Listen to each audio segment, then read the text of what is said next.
மெய்யாய் நீதிமானுக்கு பலன் உண்டு. ஒரு மனிதன் எப்போ துன்மார்க்கனாகிறான், எப்போ நீதிமான் ஆகிறான், நீதிமானாவே பிறக்கிறானா? அப்படி இல்லை. ஒரு சூழ்நிலை அவங்கள அப்படி மாற்றும். ஏதாவது ஒரு சுச்சுவேஷனில் ஒரு எமோஷ்னலாக ஒருத்தர் 2 பேர் விரோதமாக எழும்பியிருக்கலாம். ஆனால் ஒருத்தங்களுக்கு எகென்ஸ்டாக பிளான் பண்ணி போகிறது தப்பு. இந்த இதில் முன்னாடி வசனம் சொல்லுது, மனதார நியாயக்கேடு செய்கிறவர்கள். அதாவது இந்த டைமில், இந்த இடத்துல, இந்த மணி நேரத்தில் அப்படின்னு சொல்லி பிளான் பண்ணி பண்ணுற ஒருத்தங்களுக்கு விரோதமாக நம்ம செய்கிற செயல், அப்போ அது துன்மார்க்கமான செயல். இந்த மாதிரி துன்மார்க்கமான செயலை ஆண்டவர் பிரியப்பட மாட்டார். பழி வாங்குதல் அவருக்குரியது.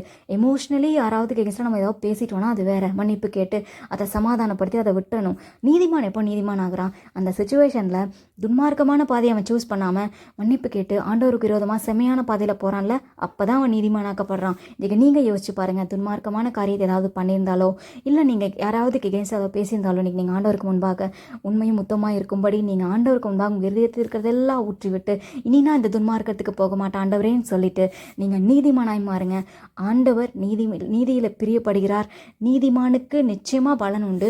நீங்கள் நீதி செய்கிறீங்கள்ல, உங்களுடைய நீதிக்கு கண்டிப்பாக ஒரு நாள் பலன் உண்டு. நீங்கள் சோர்ந்து போக வேண்டாம்.